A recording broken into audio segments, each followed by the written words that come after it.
Welcome to the A New Narrative podcast, where we discuss all things health and human design. I'm Sam Zagar, your projector guide and host. This is a show about deconditioning. My goal is to confront our conditioned, not-self narratives so that we can write them anew through the lens of our true selves. It's through this process that I hope to guide you to your signature life.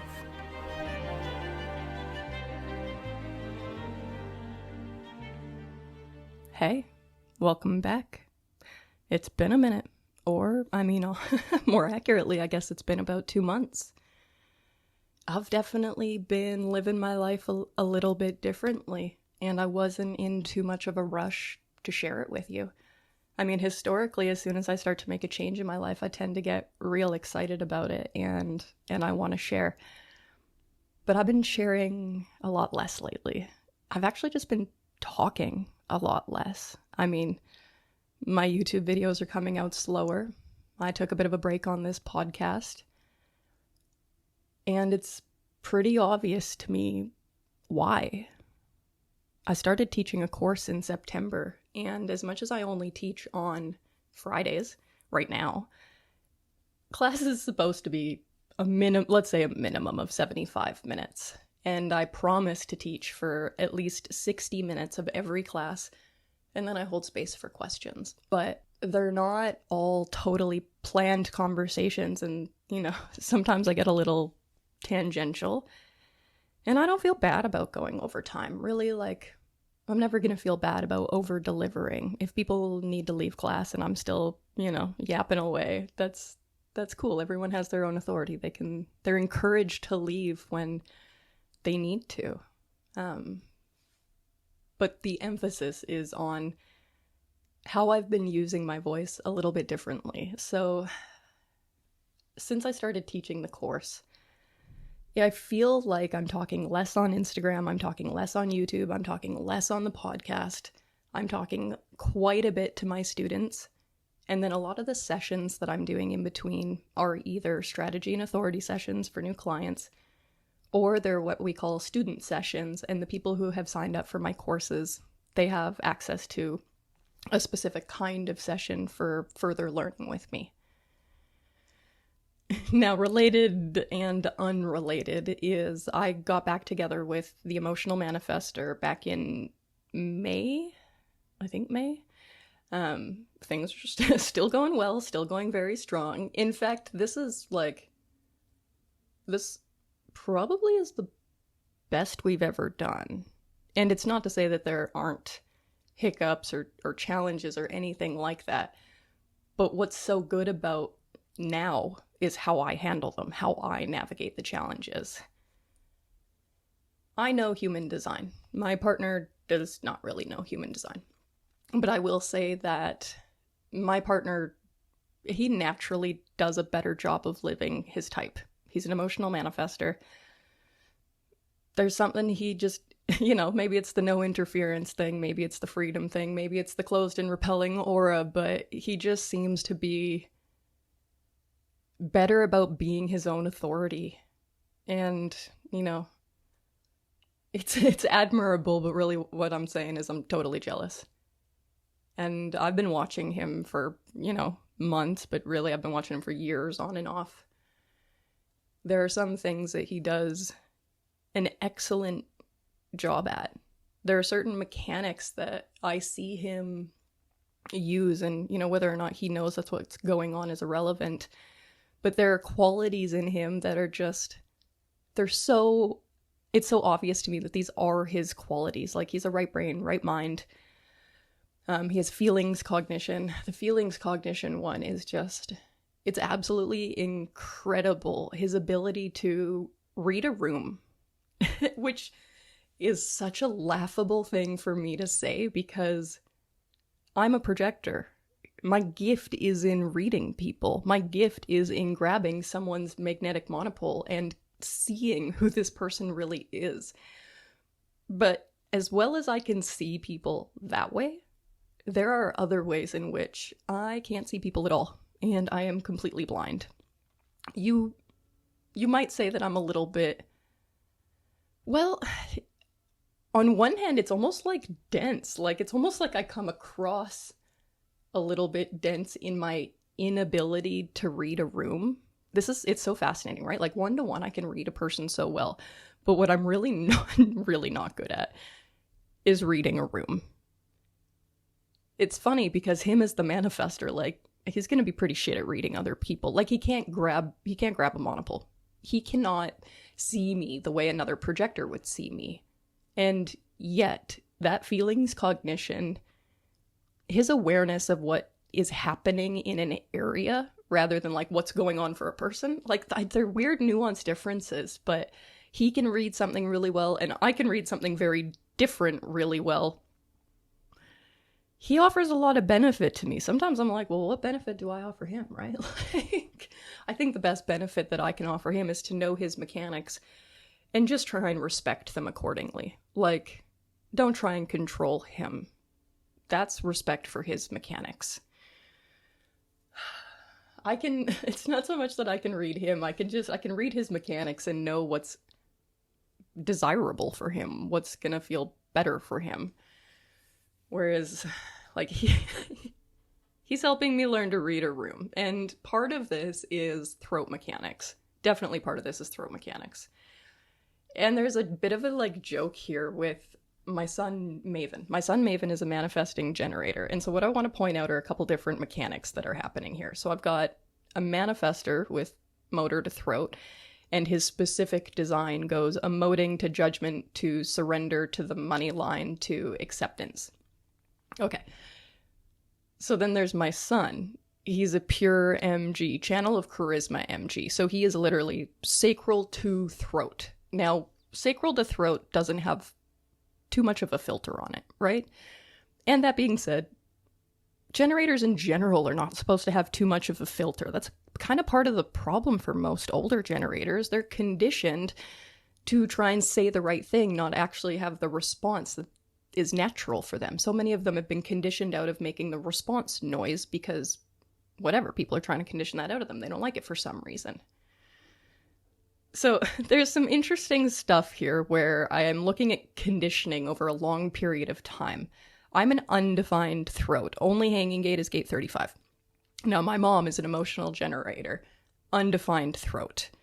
My mom has many different voices that she's created. And because, she's half the person who raised me, I talk a lot like my mom. I have definitely picked up certain undefined throat conditioned, and I wouldn't even necessarily call them bad habits. It's just kind of like, it's so obvious that we both have undefined throats. It's so obvious. But there are like tiers to recognizing some of these things because, like, I know that I have an undefined throat because I parrot other people's voices. And I don't do it intentionally, but I tend to, like, mimic other people, or if I hear somebody say something that sounds interesting, sometimes I'll catch myself just, like, repeating after the person or mimicking them. Like, I'll do it with, like, TV characters or something. It's very absent-minded. That's kind of the point. Like, the absent-minded or lack of awareness is kind of the point here. My manifestor partner started to point out certain things about how I talk or how Maven talks, and they were just really cool observations. And I appreciate these observations because they make me more aware. I don't really have a problem being single. I enjoy being single, but one of the limitations of being single is that you don't have what I call the deconditioning accountability buddy. I don't have, like, my deconditioning sparring partner. I felt like I hit a bit of this level of human design where, like, I wanted to get to the next shattering, the next phase of deconditioning, but in order to pull that off, I was going to have to be more aware of where I was conditioned and what to let go of. In order to be more aware of those things, you kind of want someone around to point it out or to recognize that in me. And so I have a partner who is a very, very good deconditioning accountability buddy because truly, in many ways, he keeps me kind of on my toes. One of the things that I am just, like, so bad at, is making conversation. Like, truly, I'm quite horrendous at making conversation. I don't even just mean, like, small talk. I mean just like sit down with someone and have a back and forth chat. I do sessions for a living and I teach classes. I watched over the years how a lot of my conversation kind of just became like a teaching style, a lecturing style, an educating style. Like, I have a tendency to monologue. You're listening to my podcast. It's literally a monologue. I'm not very good at being like, and how about you? You know, like, I've actually done a pretty good job of deconditioning certain sacral, not self habits out of me, which is like, you know, I don't respond for nothing. And a lot of everyday conversation is a lot of kind of unnecessary responding, and I definitely don't like surface level conversation. But if I get really excited about something, I will tend to just like, you know, kind of like suck the air out of the room because I'm so excited to talk about something. Now, obviously, in the beginning of learning that I was a projector, or anyone learning they're a projector, you start to realize like, oh, how much am I saying that nobody asked for? Like, am I monologuing, you know, all about my system and nobody asked me to talk about that, like uninvited projector? Needless to say, I can kind of like suck the fun life energy, a bit of a vampire. You know, projectors can definitely be like a bit of an energy vampire, but I'm starting to see like all the different ways that lots of people can be energy vampires. And really, like, when people constantly need attention, it's exhausting. Like, constantly need attention, it's exhausting. But it's an interesting thing to say, because when you say needs attention, I'm like, oh, these are throat center, not self stuff. Needing attention. Now, it doesn't have to be like undefined. It's not undefined equals not self. Like, you can be defined and unconscious and just very unaware. You can be defined and not self. You can be undefined and be very true self. Like, there's a lot of different directions this can go in. But as someone with an undefined throat, the reality is I'm not here to talk that much. Like, I'm not being invited for my throat definition. That's not the life force definition I'm being recognized and invited for, which is such an odd thing to say, because I literally am invited for YouTube, for my podcast, for my sessions. Like, there is so much speaking that is a part of me fulfilling my invitations. But that being said, if I'm speaking when I'm fulfilling or delivering on an invitation, it's totally different from when I'm just absent-mindedly speaking for speaking's sake. Because if you say talking for talking's sake, like, I'll really look at that for a sec. I started to be pretty analytical about, why am I talking? And it wasn't like someone was telling me not to talk and I was getting afraid to use my voice, or they were telling me to shut up or anything like that. Like, nobody's being mean to me. Nobody's talking down to me. No one's making me feel terrible about my voice. This is awareness. This is deconditioning. The not self of the undefined throat is seeking attention. I would get confused, like, well, does that mean I should not use my voice for things? But if I've been invited to use my voice, that feels different. Whereas if I just walk into a room and I start talking, that's actually, like, there's a little more pause for concern there, or pause for analysis, or there's a reason to look at what's going on. Because one of the things my partner has pointed out is that when I talk too much, it's not even when I talk too much, honestly. When people try and get me to talk outside of, like, recognition and invitation, I actually get pretty, like, I get pretty snippy sounding. I get pretty bitchy sounding. I'm fairly mean sounding sometimes. And I don't mean to be. Like, it's come to my attention that I can be kind of mean. Is that my 10.4? You know, it's not like I'm going to be like, haha, the mechanic makes me mean, but there is some behavioral acknowledgement to kindness, meanness as a fourth line quality. I can be really mean when I'm annoyed. I tend to be annoyed when I'm overwhelmed. I tend to be overwhelmed when there's too much going on around me that's not actually for me. So a lot of the conversation I end up looking at, I'm like, is this necessary? What is the point of this? And one of the things that has been quite clear to me is I had some weird habits that I'm pretty excited to become more aware of so I can let that go One of my habits that I dislike is just saying my thoughts out loud. And I didn't necessarily realize I was doing this as much as I did. But I started to think about, like, why am I doing that? Like, why does it feel important for me to express my thoughts for whatever reason? You know, it's not that I'm in a conversation with someone. It's that, like, you know, I've walked into the room, someone is doing something, and I've just dropped a random statement. And as soon as it comes out, I'm kind of sitting there like, oh, why did I do that? Like, I don't know what it didn't get me anything, but I'm like, what was I trying to get? But again, I'm like, it's not a conscious awareness. It's not like I'm like, oh, say something stupid and get some attention. Like, I was missing a bit of a filter. But there was a reason. Underneath it all, there's this thought that if I don't share what's going on inside of me, people won't know what's going on inside of me. And for some reason, there's this, like, short circuit loop in my brain that's like, that's not good.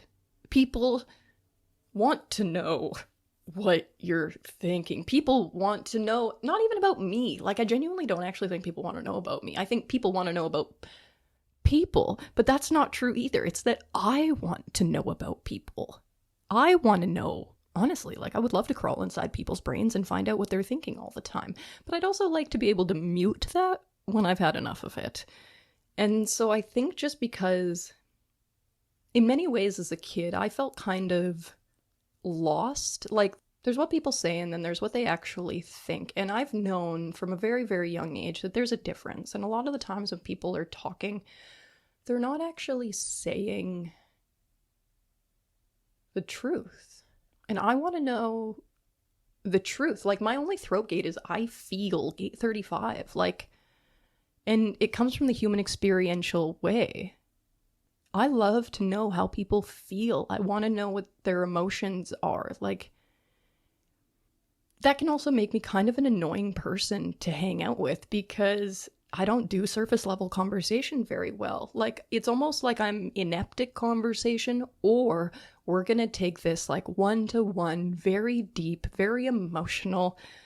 Tears are probably coming up. Like, I'm very confident in my client work. I know that when I'm in a room with my clients, the conversations, they're incredible.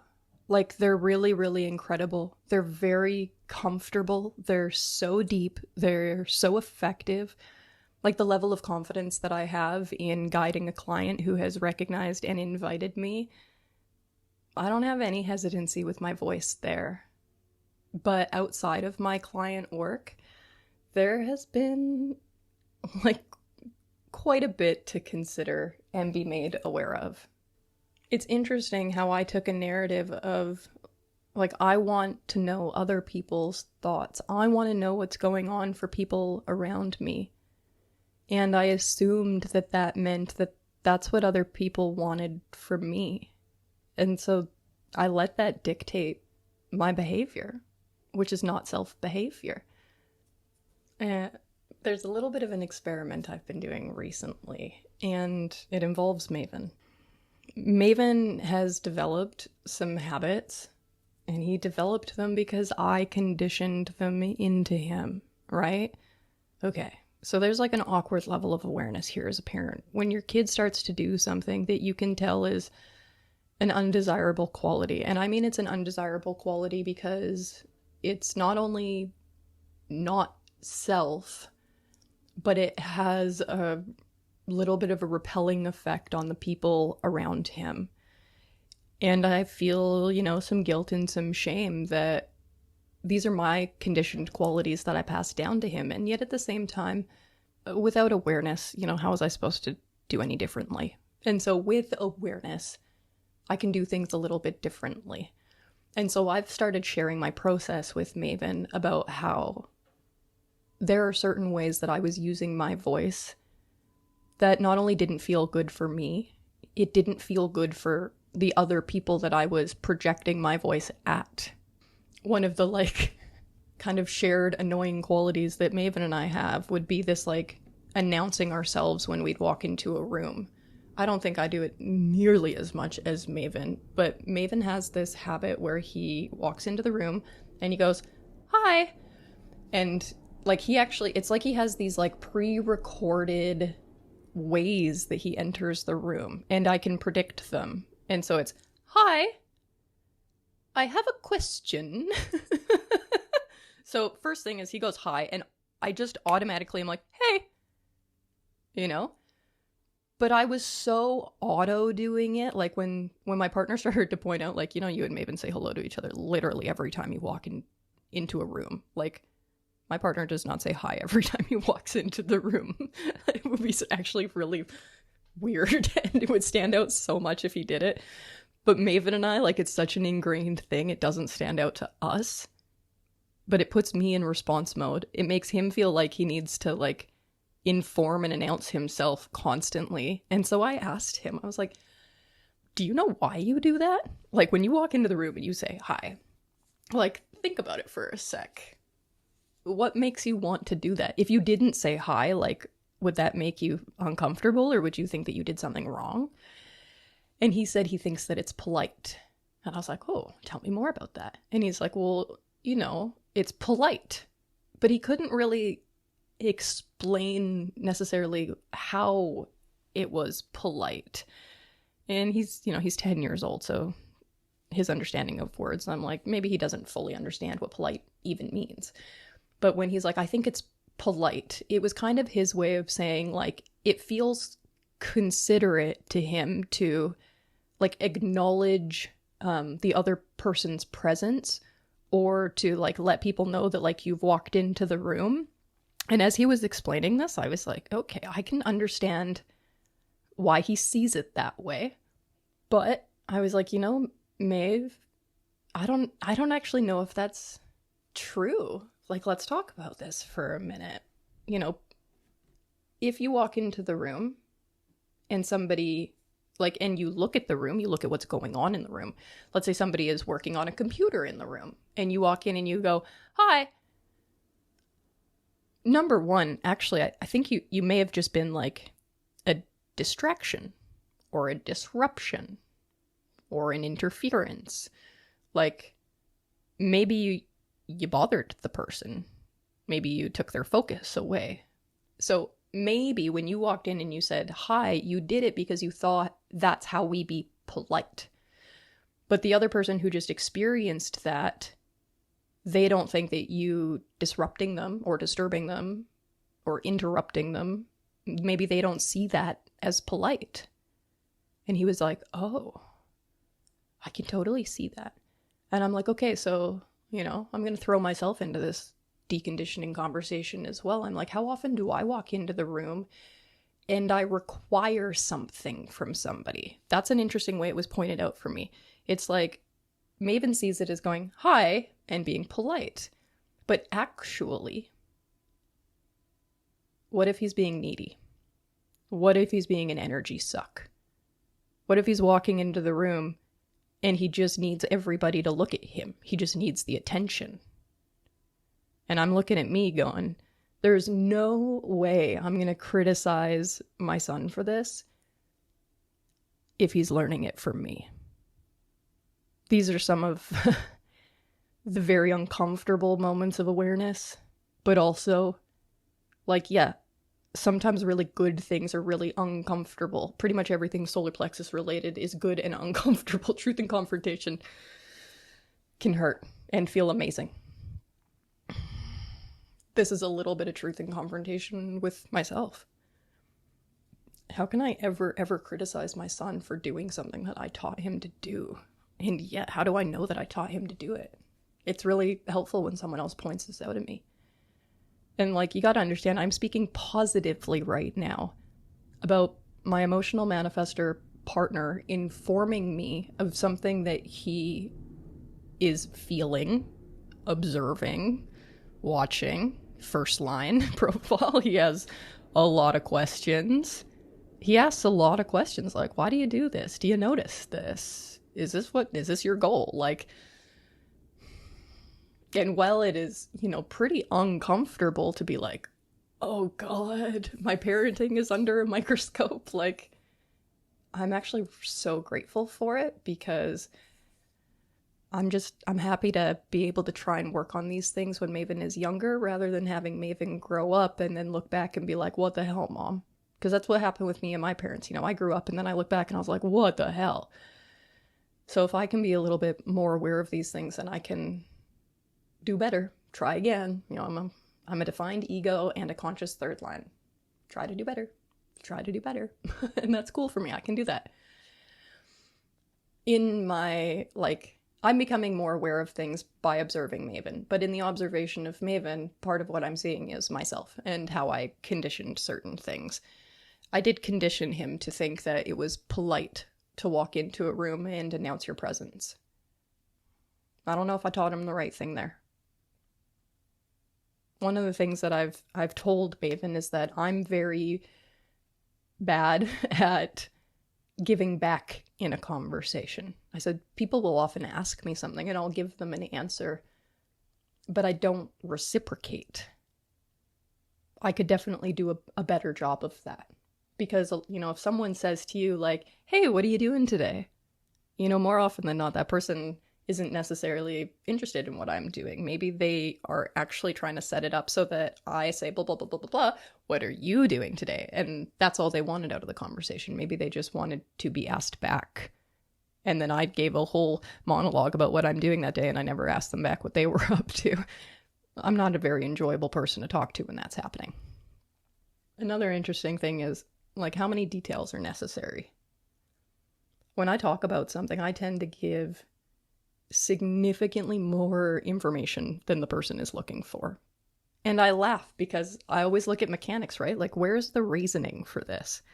I think because I'm a projector and because I'm a systems-based person, I like a lot of information. And I like depth and nuance to information. And I'm not a sacral being, so I am quite personally put off by yes or no questions because it's not about me expressing what I have the energy to commit to. If you're asking me a question that is about not about my intelligence, but my intelligence is needed here, right?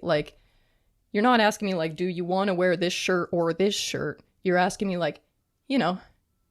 hey, where do you think we go when we die? I'm like, oh, I could monologue for 4 hours, right? But, if someone's just do you think we have a soul? That question would bother me so much because it would be yes, but, no, but, yes, and, the answers are too complex. Don't make me say yes or no and then, challenge my answer or anything like that. I have to have the opportunity to really explain myself, but I also have to learn the difference between giving enough context and just getting lost in the details. Hello, undefined head centered, undefined ajna center. The funny thing is, this isn't what I planned on talking about. At all. I mean, I would say the closest relevant topic to this that I was going to talk about was how my expression has changed since I just kind of disconnected from what I would call the human design community. I thought that was going to be the one that came out today, about how different my relationships in the human design community are now and what positive effect that's had on my life, especially my success. But I guess that one's still brewing. And while I tend to be long-winded on these, you'll notice this one's about to be quite a bit shorter because I'm learning when enough is enough. And when I've contributed enough. And I think this is all the attention I want from you today. Thanks for tuning in.